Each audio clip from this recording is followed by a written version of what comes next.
Detective Adrian Cole had long since learned that peace was a luxury he could not afford. Ravenholm, a city perched on the jagged cliffs of the northern coast, gleamed innocently in daylight. But as the sun dipped beneath the horizon, it transformed into a labyrinth of shadows and secrets. Tonight, those shadows whispered his name. The phone rang at exactly 2:13 a.m., the harsh buzz cutting through the silence of Adrian's modest apartment.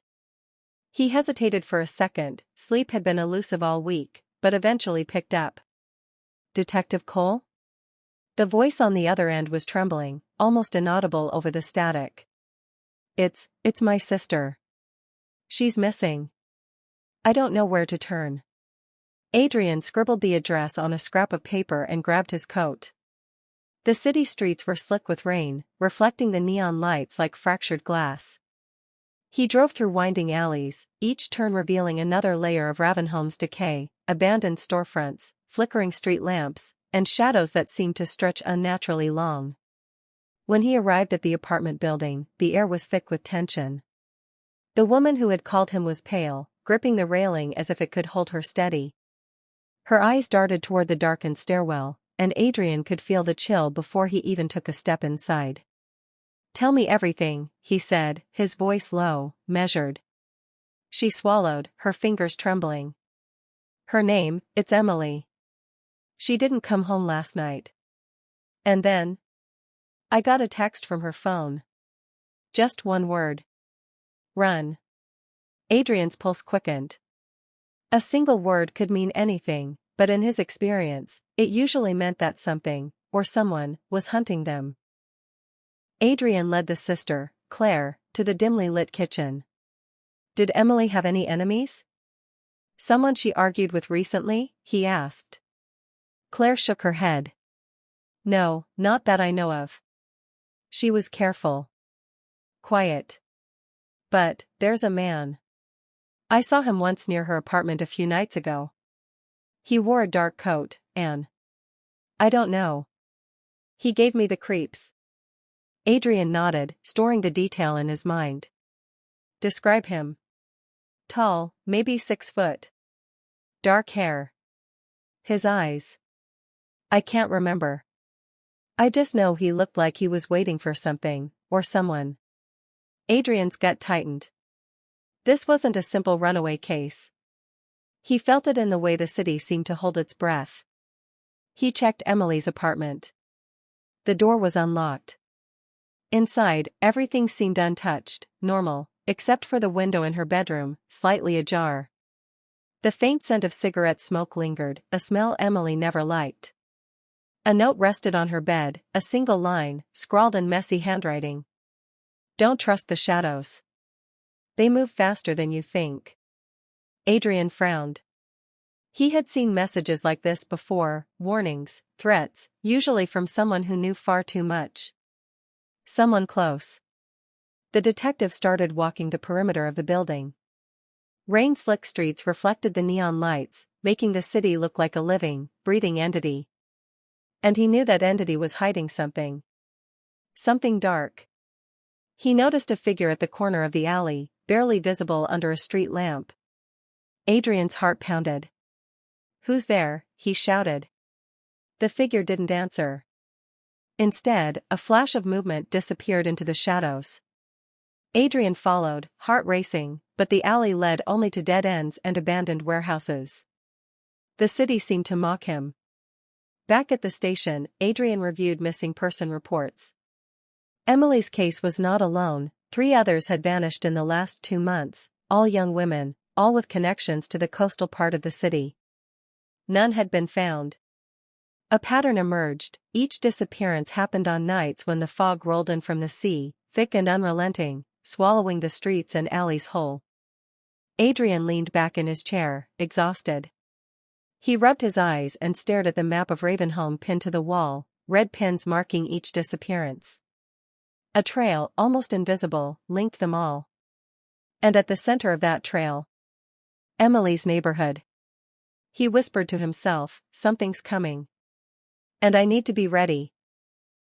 The next morning, Ravenholm woke to a thick blanket of fog that rolled in from the sea, muffling the city's usual noises. Adrian drove through the mist, his eyes sharp, every shadow a potential clue. He had made a list of the missing women, compared their routines, and noted one disturbing coincidence: each of them had received a mysterious invitation to a place called the Lighthouse Club. It was a small, inconspicuous building perched on the cliffs, overlooking the jagged waves below. By day, it looked abandoned; by night, rumors said, it became a meeting place for the city's hidden elite. Adrian parked near the cliffs, watching as the fog curled around the structure. He knew he was risking his career, and possibly his life, by investigating it. But something inside him refused to turn away. Not this time. Inside the club, the air was damp and smelled of salt and mildew. Dust covered the old wooden floors. As he explored, he noticed faint footprints in the dust leading to a narrow staircase descending into the basement. The air grew colder as he stepped down, the darkness pressing against him like a living thing. At the bottom, he found a hidden room. Walls lined with photographs, maps, and newspaper clippings. On a table in the center, a laptop displayed a countdown timer, just under 48 hours remaining. Adrian frowned. What were they planning? And why were the women disappearing? A sudden sound, a soft creak behind him, made him whirl around. A man stepped from the shadows, wearing a dark coat, face partially hidden. "You shouldn't be here," the man said, voice low and controlled. "Some things in Ravenholm are better left buried." "Who are you?" Adrian demanded. "And where is Emily?" The man smiled faintly, almost amused. "Names don't matter. And Emily, she's closer to understanding the truth than you are." But not for long. Before Adrian could react, the figure disappeared into a hidden passage, leaving behind only the faint echo of footsteps and the metallic scent of fear. Adrian examined the laptop. The countdown, the maps, the photographs, they pointed to a network of tunnels beneath the city, old smuggler passages now forgotten. And at the center of it all, a location simply marked, Ravenholm Pier. He left the Lighthouse Club with a sense of urgency. The fog had thickened, swallowing the streets. Every corner seemed alive, every shadow a potential threat. Adrian knew the clock was ticking, and the lives of those women, including Emily, depended on him. Back at his apartment, he reviewed the evidence again. Something connected all the victims, a secret that the city had been hiding for decades. And whoever was behind the disappearances was willing to kill to protect it. Adrian whispered to himself, "This isn't just about Emily. This is bigger, much bigger." The tension is building, the main antagonist's presence has been introduced, and the countdown element adds urgency. Adrian arrived at Ravenholm Pier just as the fog began to thin, revealing the skeletal outlines of abandoned warehouses and rusting cranes. The pier had long been a hub for illegal activity, smuggling, gambling, and whispers of darker trades. But tonight, it seemed almost alive, as if the city itself was holding its breath. He followed the faint outline of the tunnels, their entrances hidden beneath piles of crates and broken wooden planks. Every step echoed off the damp walls, the sound amplified in the darkness. He drew his flashlight, sweeping the beam across the walls covered in centuries-old graffiti, some warnings, some names, some strange symbols he didn't recognize. After 20 minutes of navigating the winding passages, Adrian stumbled upon a large chamber.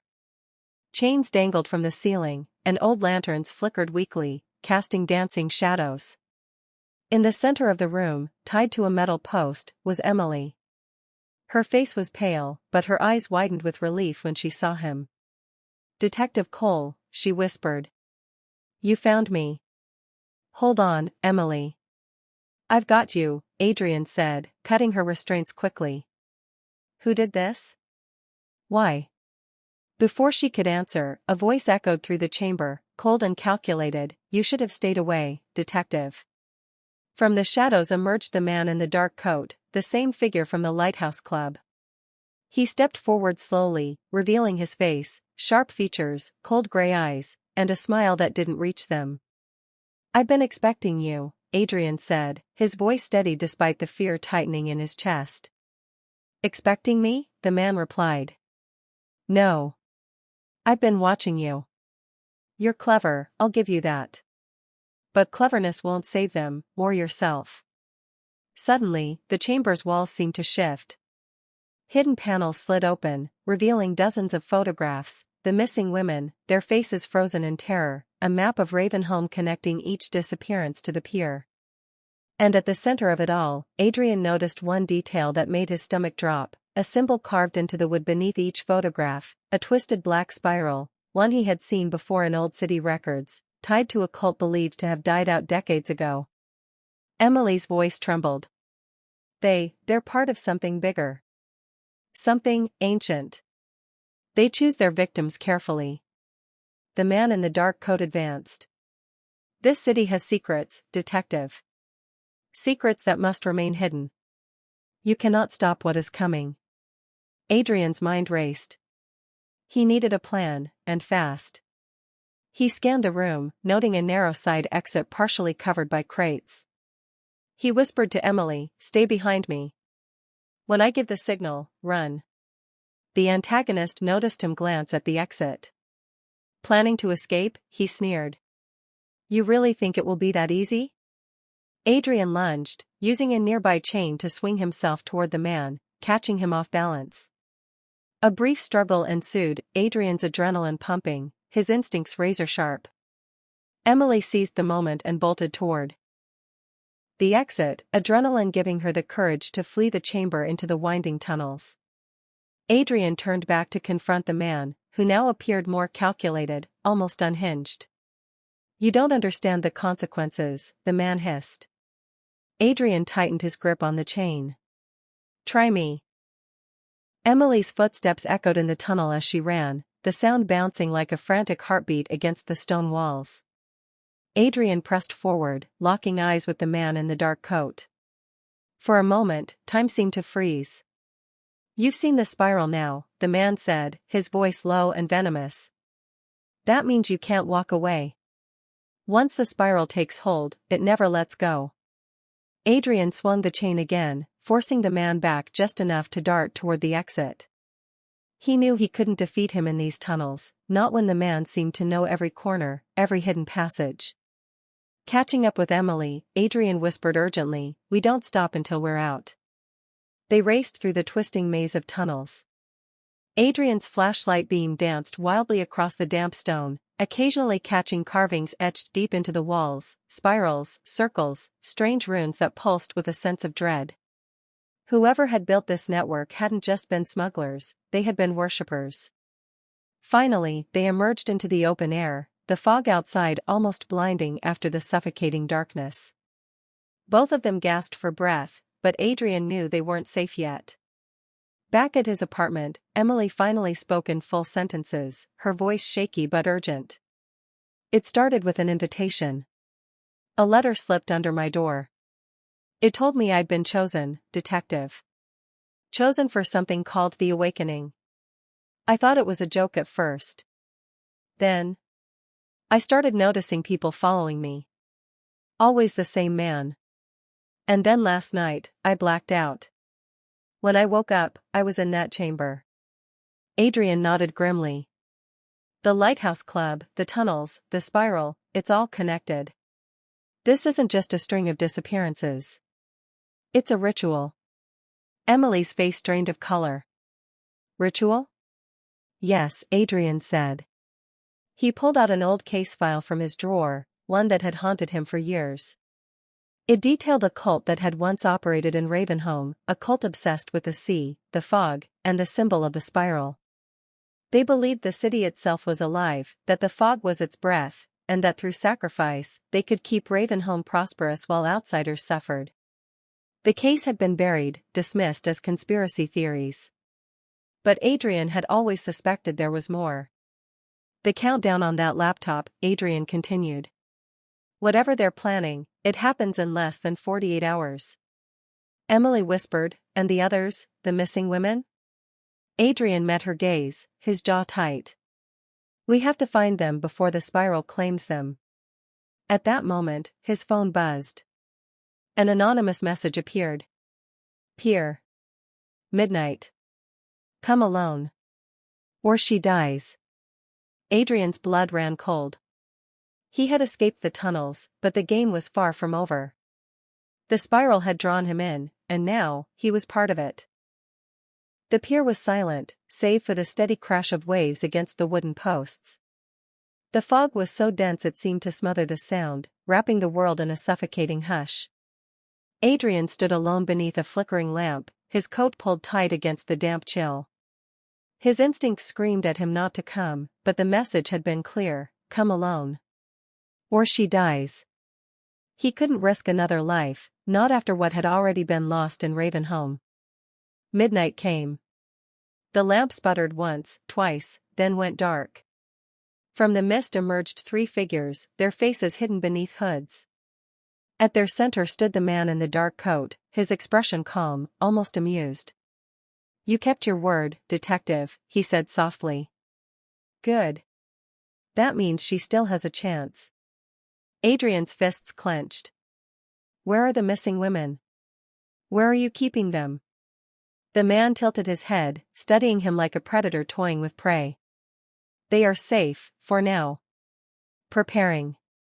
But you," he stepped closer, gray eyes glinting in the fog, "you are standing in the way of something far greater than yourself.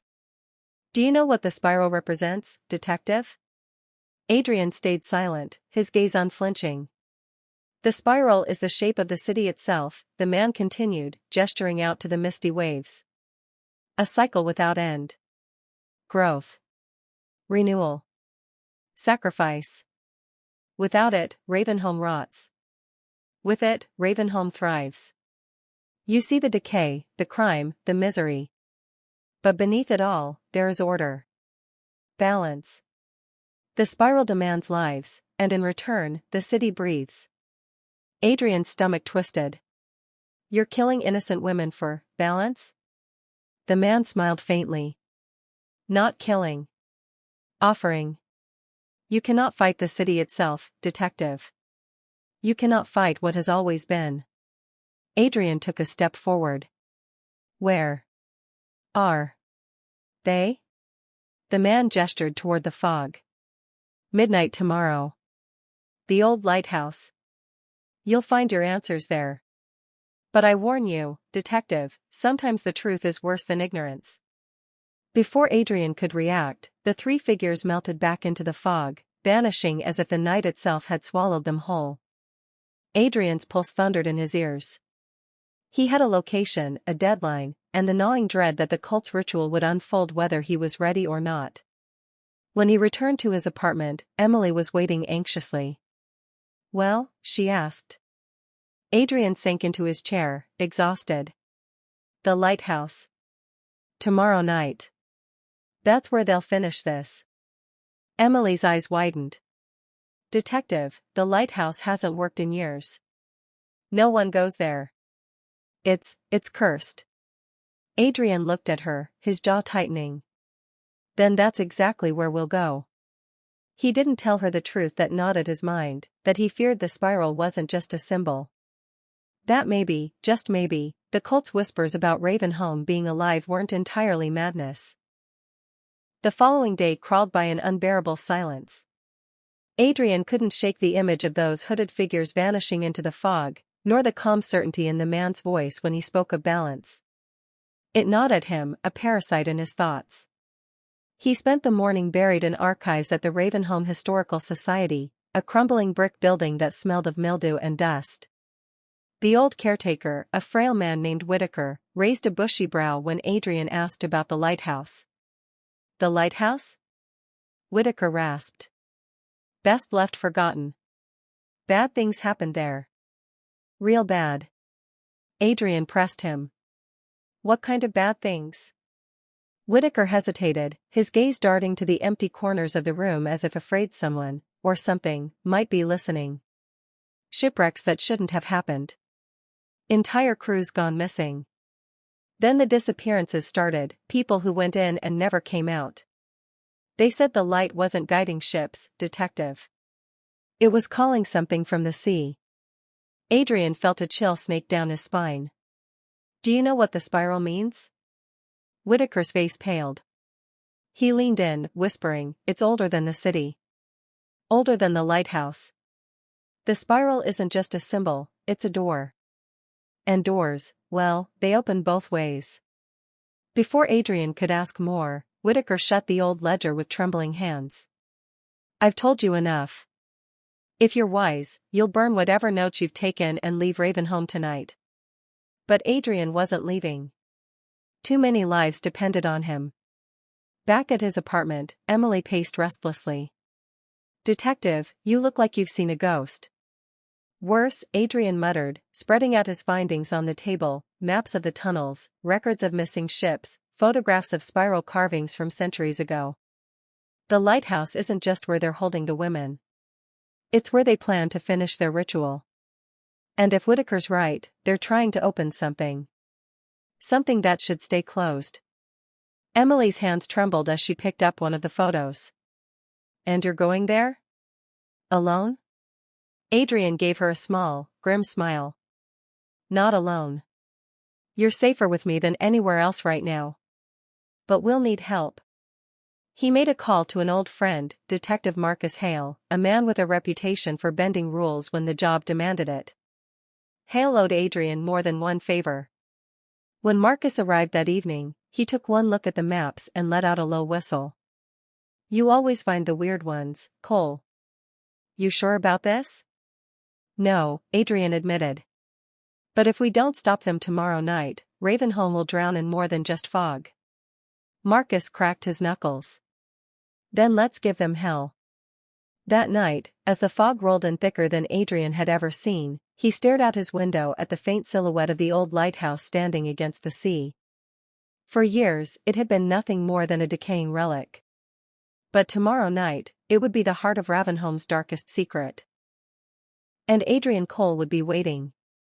The mythology of the spiral is deepening, the lighthouse is revealed as both a cult site and something possibly supernatural, and Adrian now has backup for the coming confrontation. The night of the ritual arrived with a storm. Rain hammered the rooftops of Ravenholm, and the sea roared as though it were restless, hungry. Adrian, Emily, and Marcus stood at the edge of the cliffs, staring at the silhouette of the old lighthouse. Its jagged outline loomed above the waves, its windows dark, like eyes that had been shut for centuries. Marcus adjusted his pistol. I'll be honest, Cole. This place feels wrong. It is wrong, Adrian replied. But we're out of time. The countdown ends tonight. They descended the slippery cliff path, the storm soaking them to the bone. As they neared the base of the lighthouse, the faint sound of chanting carried on the wind. A low, guttural rhythm, repeated over and over. Adrian felt Emily clutch his arm. Inside, the lighthouse smelled of salt and rot. The walls were carved with spirals, some fresh, others so old the stone itself seemed to twist around them. Their footsteps echoed as they climbed the spiraling staircase, each step drawing them closer to the source of the chanting. Halfway up, Marcus froze. Cole. Look. A door stood ajar, leading into a chamber that hadn't been on any of the maps. Inside, dozens of photographs were pinned to the wall, every missing woman, including Emily. And in the center, a photograph of Adrian himself, taken without his knowledge, staring out the window of his apartment. Emily gasped. They were watching you. Adrian's jaw tightened. Not just me.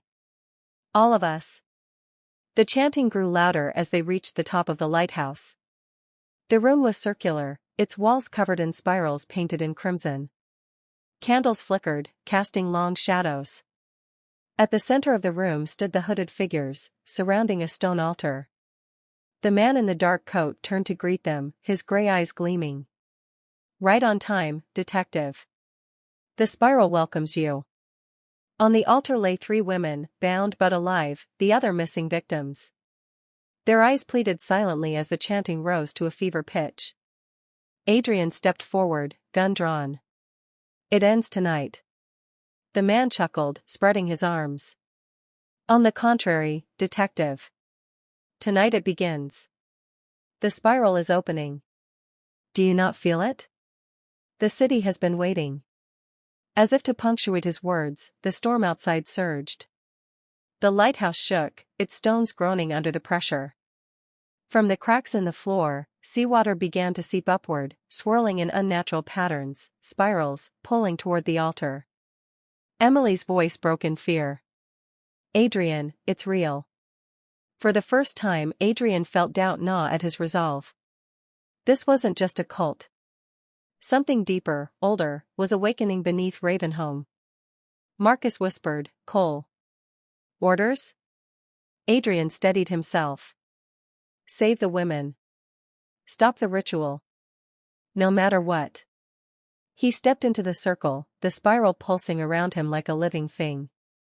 The ritual has begun, the missing victims are revealed, and the supernatural element of the spiral is now undeniable. The chanting rose to a deafening pitch, reverberating off the lighthouse walls like a storm of voices. Adrian moved quickly, cutting across the circle toward the altar. His gun tracked the hooded figures, but there were too many of them, at least a dozen, their faces hidden, their bodies swaying in rhythm with the ritual. Marcus moved to cover him, firing a warning shot into the air. "Step back," he barked. The sound cracked through the chamber, but the cult didn't flinch. Instead, their chant grew louder, as if the bullet had only strengthened their resolve. The man in the dark coat stepped forward, smiling faintly. "You can't stop this, detective. The spiral is older than you, older than me, older than this city. It feeds, and it demands." Adrian cut the ropes binding one of the women on the altar. Her eyes brimmed with tears, her lips forming silent pleas. He pulled her off the stone slab and shoved her toward Emily. "Take her downstairs. Now." Emily nodded, gripping the woman's hand and guiding her to the staircase. Marcus fired another shot, this time dropping one of the hooded figures who rushed forward. "Two more." Marcus yelled, shoving Adrian a knife to cut the remaining victims free. But the spiral on the floor began to glow, a pale blue light pulsing outward from the cracks as seawater swirled faster, climbing up the altar. The whole chamber vibrated, and with a sickening realization, Adrian understood, the ritual wasn't just symbolic. Something was clawing its way up from beneath the lighthouse. The man in the coat spread his arms, his gray eyes reflecting the glow. "Do you see it now? The city is alive. It calls, it breathes, and it will rise again through the spiral. Ravenholm survives because we feed it." Adrian cut the last woman free, shoving her toward Marcus, but the ground lurched violently. A massive crack split the floor, and seawater erupted upward, spiraling into the air as if an invisible hand twisted it. From within the whirlpool of light and water, something moved, something vast, shapeless, but undeniably alive. Emily screamed from the stairwell. "Adrian! We have to go." But Adrian's eyes stayed locked on the man in the coat, who now stood at the edge of the altar, arms outstretched in devotion. "You can't save them all, detective. You have to choose, stop me, or stop it." The chamber shook, the lighthouse groaning as stones fell from the ceiling. Adrian's chest burned with the weight of the decision. He could shoot the man, end the cult's leadership here and now, but the spiral, the thing in the water, was still rising. Marcus shouted over the chaos. "Cole! Decide." The air stank of salt and iron. The spiral pulsed faster. The city itself seemed to lean in, waiting. Adrian's finger tightened on the trigger. Now the ritual is fully unleashed, the entity beneath Ravenholm is awakening, and Adrian faces an impossible choice: kill the leader, or try to stop the spiral itself. Adrian's finger hovered on the trigger, his breath ragged. The man in the dark coat stood like a prophet, unafraid of the gun aimed at his chest. Below him, the spiral writhed with seawater and light, twisting higher into the chamber. The entity was almost free. Adrian fired. The bullet struck the man square in the chest. He staggered back, blood blooming across his coat, but instead of falling, he laughed. A wet, gurgling sound. "Fool, the spiral doesn't need me anymore. It's already awake." Adrian cursed, cutting down another cultist who lunged at him with a knife. Marcus dragged one of the freed women toward the stairs, shouting, "We can't hold them off much longer." But Adrian's eyes were locked on the spiral. The water wasn't just rising, it was shaping itself, forming tendrils that slithered along the floor. Each tendril left behind a black residue, like oil, eating into the stone. Emily cried from the stairwell. "Adrian! Please!" He realized then, killing the cult leader wasn't enough.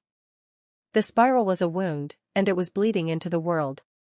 If it wasn't sealed, Ravenholm, and maybe more, would be lost. Adrian sprinted toward the altar, grabbing one of the fallen cultists' satchels. Inside were chalk, salt, and crude carvings, tools for their rituals.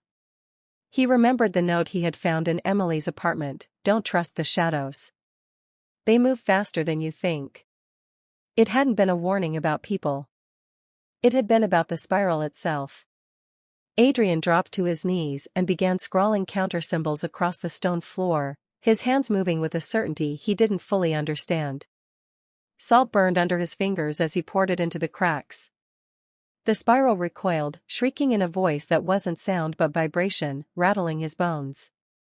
Marcus shouted, "Cole! What the hell are you doing? Stopping it!" Adrian roared back. "Cover me!" Bullets cracked through the chamber as Marcus held back the cultists.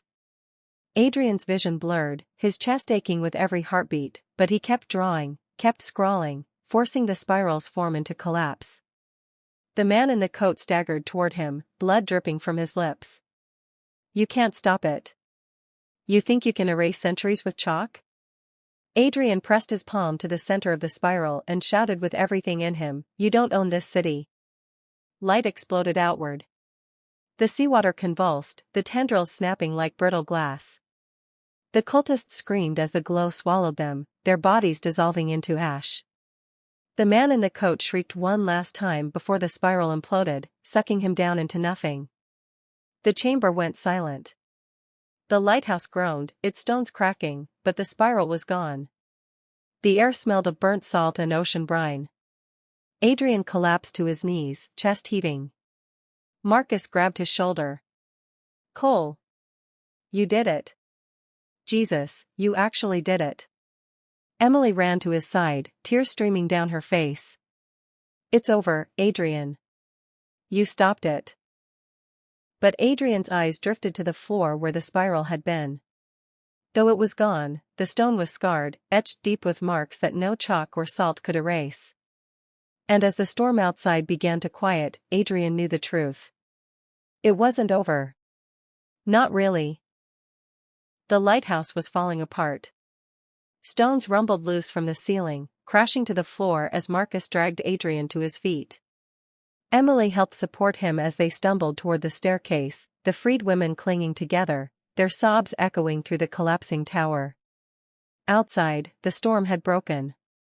The sea was calm, unnaturally calm, as though the violence of the ritual had drained it of fury. The spiral was gone, but the silence it left behind was heavier than any roar. They reached the cliffs just as the lighthouse collapsed inward, swallowed by the sea in a plume of spray and foam. Where it had stood for centuries, there was now only darkness, and the endless pull of the waves. Marcus let out a ragged breath. "Good riddance." But Adrian didn't answer. He stared out at the water, his mind replaying the moment the spiral had imploded, the voice he'd felt inside his bones. It hadn't died. It had only retreated. Emily touched his arm gently. "Adrian, it's over." He nodded, but the words didn't comfort him. For now. Days later, Ravenholm pretended nothing had happened. The police reports were buried under bureaucratic nonsense. The missing women were found, returned to their families, but no one asked too many questions. The city moved on, as it always did, with secrets tucked neatly under its skin. Adrian sat in his apartment, the glow of the city lights spilling across his desk. On the table before him lay the objects he'd taken from the cult satchel: chalk, salt, and one crude wooden carving of a spiral. He traced it with his finger, his mind restless. Every time he closed his eyes, he saw the mark scorched into the lighthouse floor. He heard the voice whispering, from beneath the sea, beneath the city. The spiral wasn't finished. It would find another way. Marcus visited once, bringing beer. You saved them, Cole. Don't torture yourself over the rest. You won. Adrian only gave him a hollow smile. You don't understand. The spiral doesn't lose. It waits. After Marcus left, Adrian stared at the carving long into the night. The city outside was quiet, but beneath that quiet, he felt it, a pulse, faint but steady, like the beat of a second heart buried deep under Ravenholm. He whispered to himself, almost a vow. I'll be ready. Epilogue. A month later, far from Ravenholm, a fisherman pulled his nets from the water.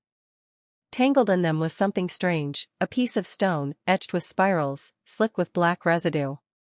As he touched it, he felt the water shift beneath his boat, rising in gentle, unnatural circles. And in the depths, something stirred.